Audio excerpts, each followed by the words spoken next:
Whether you survive a world war or not, it depends on many circumstances. How close to it are you? What weapons are being used? Are they conventional? Are they biological? Are they nuclear? And what's the involvement of your country and so forth? You can barely prepare for those considerations other than fleeing your country for a safer, quieter country somewhere else, or building a secret bunker underground and waiting it all out. However, the only thing about world wars is that you can't escape their influence, especially when supply chain disruptions are so globally interwoven and we have moved far from regionally sourcing our sustenance or producing it ourselves. It's more than just an inconvenience or our need to buy war bonds and recycle rubber and metal for the war effort abroad. Today's world war can have numerous detrimental effects, even if the bombs are going off thousands of miles from us. Whole countries, they brace for war, even restructuring their economies in the process. So you should restructure your life and your preps too. You can take steps now to insulate and protect yourself wherever you are. Even a global war will rage far away from most people's front doors. In this video, we'll discuss several practical ways to prepare for a worldwide war, waged with new weapons and front lines that span the globe. Now, some of this advice may seem simple, but when combined in an actionable prepping plan, you can be ready to face an uncertain and uncharted future. Download the Start Preparing Survival Guide to help you prepare for any disaster.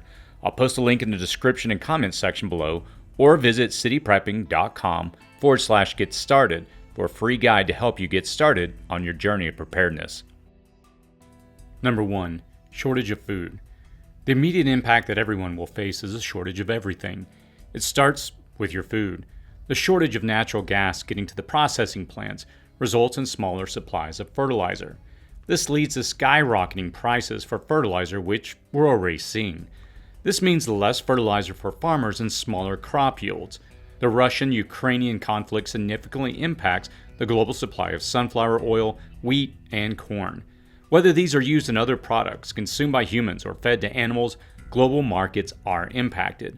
Other countries can't simply ramp up the production of wheat, for instance. Winter wheat was planted before the war and its subsequent soaring demand. The new wheat seed must be acquired, planted, tended to, and harvested as part of a cycle that involves months of time before any harvest can be reaped. Just beyond that grain, the lack of wheat and corn and fertilizer puts pressure on the other major feed grains, sorghum, barley, and oats. It puts pressure on all grain production from barley to soybeans. You might think in precise terms with grains like wheat equals bread. Corn comes on a cob, oats come in a bowl for breakfast, and rice is eaten out of a bowl as a side dish. But these grains are processed in so many different ways that they compose a majority of the products on almost every food aisle of your grocery store. You see it at the grocery store. If there's less grain to feed animals, meat production has to be scaled back. More than 1 million animals are eaten per hour in the United States alone. So, just a shortage of just a few grain products and a lack of fertilizer for current and future crops, and there's a rise in price for all the food you buy. Beef prices have been driven up recently by worker shortages, supply chain disruptions, drought in some countries, higher prices for feed grain, the corporate drive to keep profits high, and accelerating consumer demand. Rising food costs price some out of the store altogether. That is why the first key to surviving a world war is the same as one of the primary pillars of prepping. Get your food storage in place. Find and start utilizing alternative forms of protein. It isn't likely you'll be able to raise animals in the suburbs with your homeowners association. But is there a local source for eggs and meat? Is there a local grower of vegetables? Or is this a year you convert your grassy backyard to a functional garden? One apple tree can yield 200 to 300 apples per year, but they take at least a year to establish. Just 2 tomato plants can keep you and a small family in tomatoes for a season, and with a dehydrator or freeze dryer, you can extend both tomatoes and apples out for an entire year. It doesn't have to be these 2 fruits, but plant, grow, and harvest something. Supplement your food sources and reduce your grocery bill. A bumper harvest also can give you a tradable commodity to acquire other things which may be in short supply. Number 2, cook, dehydrate, can, pickle, freeze dry, waste not. Learn to use every ounce of food that passes through your kitchen. Learn to waste nothing. If that means you have to learn to cook for yourself and figure out the correct portions that will result in 0 leftovers or waste, do that now while you have the luxury. Pull out the dehydrator and start processing food today to be snacked on and preserved for later. I have had fancy dehydrators and inexpensive ones. My go-to dehydrator, it's pretty simple and affordable. When my garden is in full swing, I do run it 24/7. Through the rest of the year, I press it into service on whatever I can get my hands on. I'm continuously adding to my food stores between the dehydrator and the freeze dryer. Beyond drying and freeze drying, make a batch of pickles or sauerkraut this spring with nothing but salt and water. You'll find how to do this through videos on this channel. Understanding the basics of pickling now can be helpful to you later. The Dust Bowl and Great Depression survivors were so desperate for food that they pickled and ate tumbleweeds. Hopefully, you don't ever have to become that desperate in a world war, but it is possible. It's better to have the skills you need now, even if they are just a side hobby today. Understand the connection you get when preparing your own food. If you don't know how to cook, you absolutely need to prioritize this like you do your preps of food. First, it is a massive saving for you. Just the cost of one meal out could feed you for days. Second, you can't be self-sufficient if other people cook for you.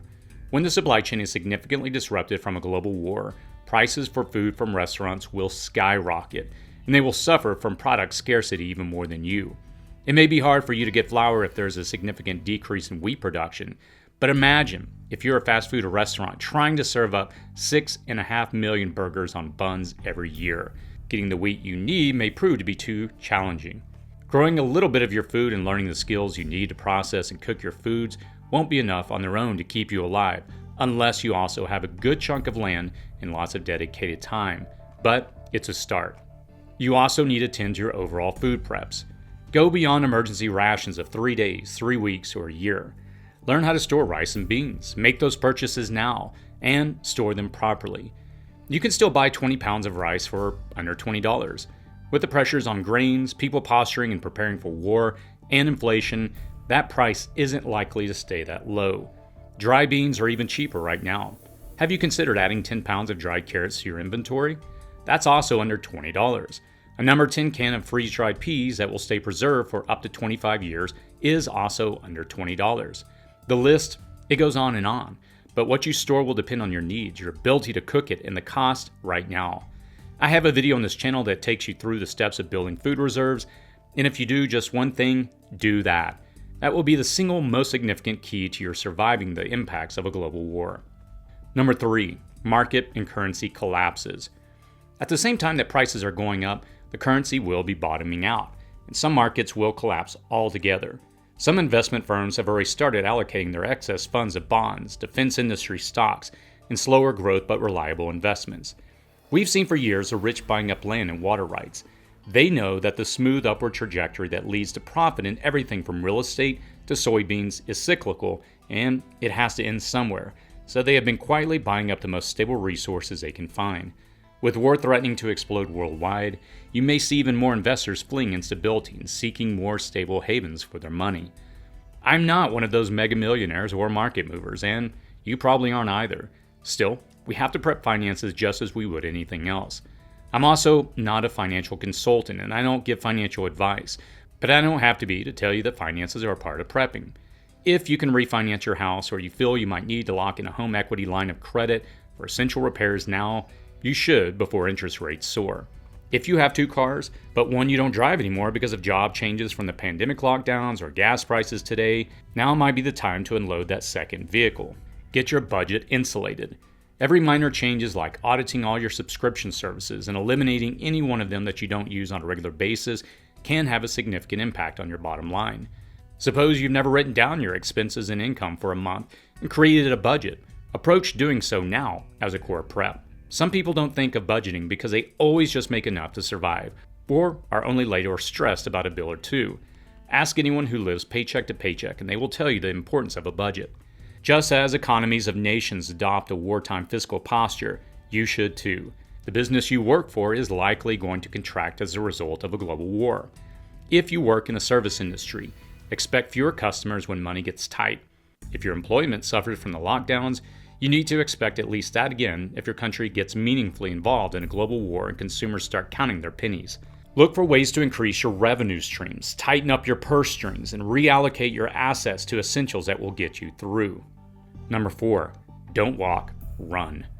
If you've already trashed your New Year's resolution to get healthy, you better get back on a program to get fit.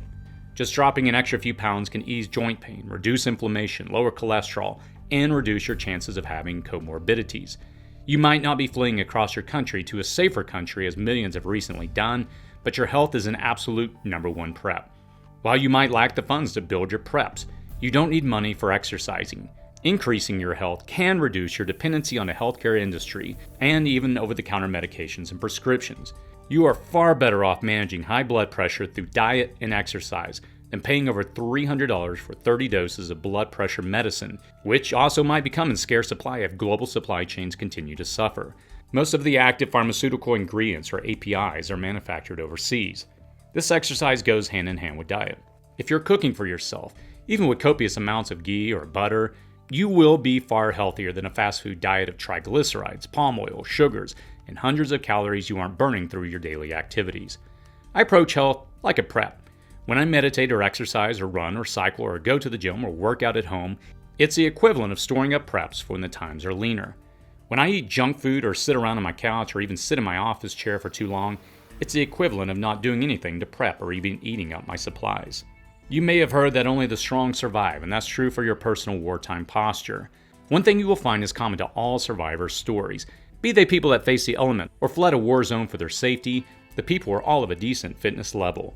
It's the people who could not leave the area or could not make the journey you only hear about in one way, as a statistic. Yeah, that sounds harsh, and no, but to survive a global war, you have to also focus on your own health. If you put off using your insurance for standard health screenings, eyeglasses, dental checkups, or even minor procedures, do those now, before medical services are fully pressed into wartime services and are critical care only. Something as simple as a set of glasses can be the first thing unavailable when a large war breaks out. And this is more true today than it was in the First World War. Approximately 95% of eyeglasses frames are made outside of America, with more than 90% produced in, you guessed it, China. Also, 95% of prescription lenses are made from plastic. When those supply chains are further disrupted and plastic is purposed to a war effort, you may find yourself without the ability to obtain glasses. Tend to the health issues that you can now before doing so is a challenge. Then, work a fitness and health optimizing plan to prep the strength and stamina you will need to overcome the additional physical and mental challenges of a global war. Number 5, keep the lights on. Whether the power goes out because of poor maintenance, a cyber attack, natural disaster, or a bomb, you have to be able to supply the energy you need to get by. You won't be making a smoothie for yourself with the TV, dishwasher, and clothes dryer all running. Still, you will need energy sufficient to replenish devices, cook, obtain news, communicate, and heat or light your environment. Here too, you have to approach energy as a primary prep. If your answer is a gas generator, you may need to reassess. Running a gas-powered generator might be challenging when gasoline is $7 a gallon. If you rely on the flow of natural gas or propane deliveries, you may be without those energy resources when these vital resources are allocated to the war effort or larger entities and average consumers. Take an inventory of your current consumption, then figure out what your bare-bones minimum would be after a disaster that takes out your energy resources. That's the target you have to meet. Whether that's through a solar generator that has dropped in price and increased in availability over the last few years, or an elaborate smart panel in your home battery system, it will depend on your needs. Some people could get by with just a windowsill solar battery pack and a few small electrical items. Your agrarian and rural ancestors, they probably got by when there weren't utilities with a one-lunger flywheel engine that they'd move from one spot of the farm to another. Whether it was pressing the service, milking cows, doing laundry, or drilling a well, that single engine provided all the needs for that rural farm. You have to be just as creative with your power needs. Do an assessment before you find yourself in a situation where your energy needs are challenged. Then do a drill. Shut the power off to your house and write out your plan there in the dark. What's your plan to illuminate your home enough to write? What's your plan for the food in the refrigerator going bad by the second? What is your plan to deal with the home's temperature that is either dropping or rising by the minute? What's your plan to cook? And what do those meals look like? After all, you won't be heating anything in the microwave. Look for any gaps in your plan and then figure out how to deal with those gaps. Think about your other utilities like water. If you live in a house, your water is probably gravity fed for a time. Your water is probably electrically pumped up from the basement if you live in a multi-store apartment building. Either way, though, if the water treatment plants go offline, your water won't be safe to drink from the tap. You need to have your own water stored and the ability to treat and filter water. Write out a minimum rationing plan for your energy and water. Determine the minimum you need to survive. Then make sure you can meet that minimum requirement for 3 days, 3 weeks, and then a year. While disruptions from a global war are not guaranteed to impact these services, a slight disruption can have a prolonged effect. If the services go out because of a natural disaster, at the same time that the markets and municipalities are reeling from inflation, scarcity, high unemployment, and a lack of maintenance parts manufactured overseas, workers or parts may not be on hand to maintain systems and may not be available to restore services. What would be a few hours of an outage could be a few days or a week or more. Number 6, build your brand. They talk considerably in the marketing industry about building your brand. You want your product or services to be the go-to entity for whatever it is you're selling. Have you ever done something for a friend or neighbor and suddenly other people ask if you could help them out? You fix a neighbor's fence or help them rescreen their window or paint or bake some awesome birthday treats or share with them homemade soap or eggs from your chickens, and suddenly others are asking if they could get a little something too. That's an opportunity for income or bartering goods and services. If your area suffers from the far-reaching effects of a global war, whatever skills or goods you bring to the table are suddenly far more valuable. They may be just swinging a hammer, baking, or just making soap or gardening now, but when resources are scarce, these become critical skills that have value in exchange. We marvel at the World War II generation and refer to them as the greatest generation due to their can-do attitude and resourcefulness.